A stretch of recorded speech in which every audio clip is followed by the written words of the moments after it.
د عبدالله ابن حذافه رضی الله تعالی عنه قول را په یادېږي چې د هرقل سره بندي وه کلداغ یې کړه تعذیب یې کړه ویې ویله بیا یې ورته ووی چې صرف رسول صلی الله علیه وسلم ته یوه بده خبر وکړه موږ به تا د بندیخانې نه خلاص کړو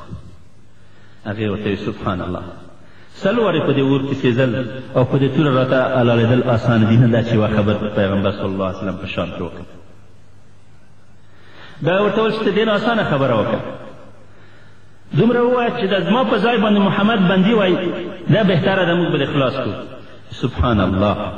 زما د ټول ژوند ټول تکلیفونه چې د رسول صلی الله علیه وسلم د یوه پښې کې چې ازغی دي د هغې ته یې نه برابرومه دا څنګه زه تمنا وکړم چې رسول صلی الله علیه وسلم ته دا تکلیف ورسېږي او خلاصه ټول پیشنهادونه یې چې ورته وکړل آخر دا ورته ویل چې راشه زما سر تندی مه چیکه تندی مه چیکه زه به د بندیخانې نه خلاص کړم هغې ورته تنها ما خلاصوي که د 400 مسلمانان چې را سره بندیان دي دا هم خلاصوي ده ورته وایي چې 400 مسلمانان به هم در سره خلاص کړم هغې وویل چې دغه تنازل مې هم د دې په خاطر قبول کړه چې کوندې وي چې د 400 مسلمانانو د نجات وسیله وګرځم ورغلم د امپراتور د روم په پټنډه باندې مې لاړې ورټوکې وې د ظالم دا ګمان وکړه چې ما چې کلم په تندي باندې خو ما یې په تندي باندې لاړې ورټوکلې او هغې دغه خبره بنا وګرځوله زه یې خلاص کړم او 400 مسلمانانو مدینې ته چې ورسېده د حضرت عمر رضی الله عنه وخت وه ژړل یې چې یا امیرالمؤمنینه تباه شوم هلاک شوم ما تنازل وړاندې کړی دی دښمن ته وایي څه دې کړي دي ما د خپل خلاصونو د دې مسلمانانو د خلاصون په خاطر باندې هغې په ټنډې باندې مچې کړی دی داسې خواهش یې وکړه قصه یې ورته وکړه ای امیرالمؤمنین قسم په خدای د ځان په خاطر مې دا کار نه دی کړی د دې 400 مسلمانانو د نجات په خاطر باندې مې کړی دی حضرت عمر رضی الله عنه منبر ته جګ شو او ورته ویې چې مسلمانانو عبدالله ابن حذافه د دې کار په خاطر باندې 400 مسلمانان آزاد کړي دي د مرګ نه